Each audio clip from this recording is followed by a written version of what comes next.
இனிய விடையை பாருங்கள், பார்த்து ரசிங்க, சுவைங்க, மகிழுங்க.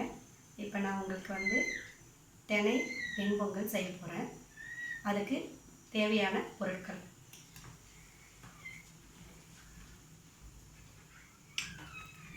தினை ஒரு 1.5 கப்பு, இந்த கப்பில் 1.5 கப்பு எடுத்து நல்லா கழுவி கழுவிக்கு எடுத்து சுத்தம் பண்ணி ஊற வச்சு தண்ணியை வடிகட்டி வச்சுருக்கேன்.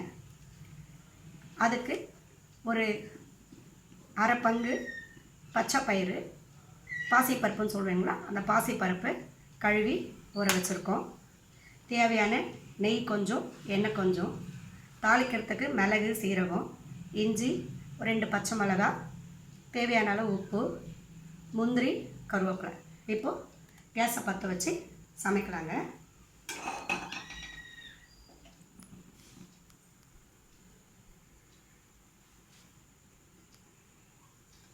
பாருங்கள், கொஞ்சம் எண்ணெயும் நெய்யும் கலந்ததை விட்டுருக்கேன்.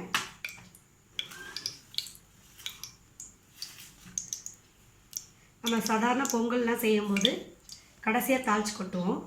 இப்போ நான் இந்த தினை பொங்கல்னால் வேண்டி எல்லாத்தையும் ஒன்றாவே தாளித்து செய்ய போகிறேன். ஏன்னா அப்போ தான் அந்த மிளகோட காரம், ஜீரகத்தோட அதோட தன்மை எல்லாமே இறங்கும். அதனால் வேண்டிதான். அதனால் தாளித்து இப்போ நம்ம ஆரம்பிக்கலாம். இஞ்சி ஃபஸ்ட்டு போட்டுறேங்க. ஏன்னா மிளகு கடப்படன் ரொம்ப வெடிக்கும். அதனால் இஞ்சி போட்டேன். மிளகு, சீரகம், 2 பச்சை மிளகாவை வெட்டி வச்சுருக்கேன்.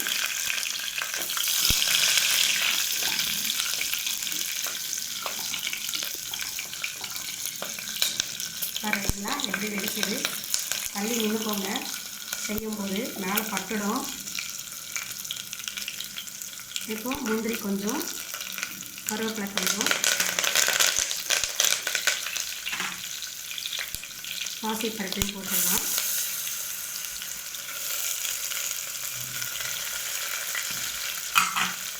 தினையும் போட்டுருவோம்.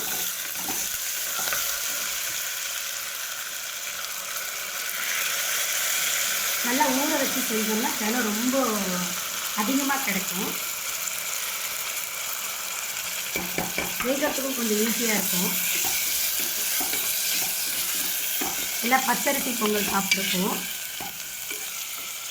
சிறுதானியத்தில் சேர்த்துக்கிட்டோம்னா உடம்புக்கு ரொம்ப நல்லது. அந்த காலத்தில் ஃபுல்லாக சிறுதானியத்தில் செஞ்ச சாப்பாடு தான் எல்லோரும் சாப்பிட்ருக்காங்க. காலங்கள் மாற மாற உணவு வழக்கமும் மாறிக்கொண்டே வந்தது. மறுபடியும் எங்கேருந்து ஆரம்பித்தோமோ அந்த இடத்துக்கே கிளம்பி போயின்னு இருக்கோம்.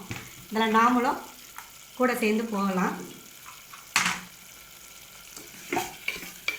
வேணும்னா மஞ்சப்பொடி போடலாம், வேணான்னா விட்டுடலாங்க. நான் மஞ்சப்பொடி போடலை. இப்போது தேவையான அளவு உப்பு போடுவோம். போட்டு பொங்கலுக்கு கொஞ்சம் தண்ணி ஜாஸ்தியாக இருந்தால் பிரச்சனை இல்லைங்க. கம்மியாகிட்டால் தான் பொங்கல்லாம் சாப்பிட்றதுக்கு கஷ்டமாக இருக்கும்.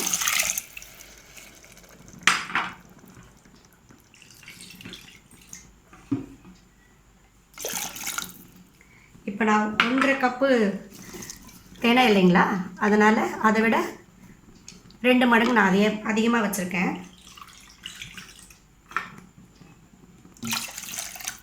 அவ்வளோதாங்க, தினை வெண்பொங்கல் ரெடி.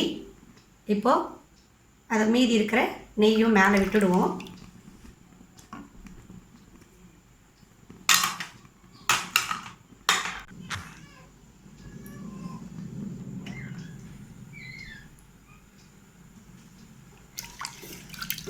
இப்போ பாருங்கள், எல்லாம் சும்மா மிளகோட வாசனை, ஜீரகம், பச்சை மிளகாய், இஞ்சியோட மனம் ரொம்ப நல்லா இருக்குங்க. தினையோட வித்தியாசமாக நம்ம குழந்தைங்களுக்கு தினை வெண்பொங்கல் செஞ்சு கொடுப்போம். வேணும்னா இன்னும் கூட கொஞ்சம் தண்ணி விடுறேங்க. குழஞ்சி சாப்பிட்டா ரொம்ப நல்லாயிருக்கும்.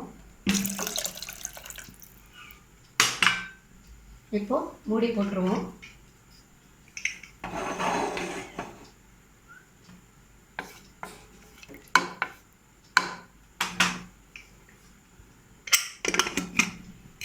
ஒரு 5 விசில் கொடுக்கலாங்க.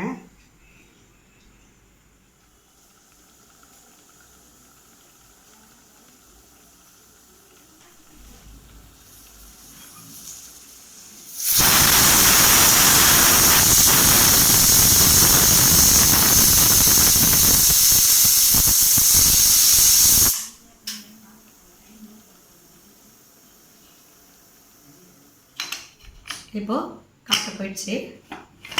திணை வெண்பொங்கல் எப்படி இருக்குன்னு பார்க்கலாம். செம்மங்க, செம்மையாக இருக்குது பார்க்குறதுக்கு. நம்ம பச்சரிசி நோயிலெல்லாம் செய்வாங்க பார்த்தீங்களா, அந்த மாதிரி இருக்குது. ஆனால் நம்ம செஞ்சுருக்கிறது சிறுதானியத்தில் வச்சு செஞ்சுருக்கோம்.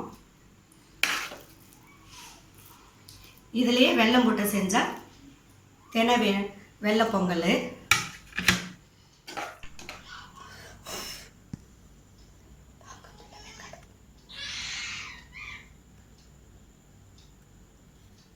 பாருங்கள், தினை வெண்பொங்கல் ரெடி ஆயிடுச்சு.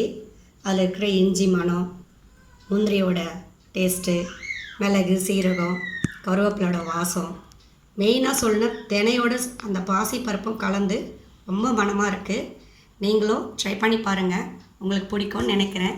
பிடிச்சிருந்தால் லைக் பண்ணுங்கள், ஷேர் பண்ணுங்கள், கமெண்ட் பண்ணுங்கள்.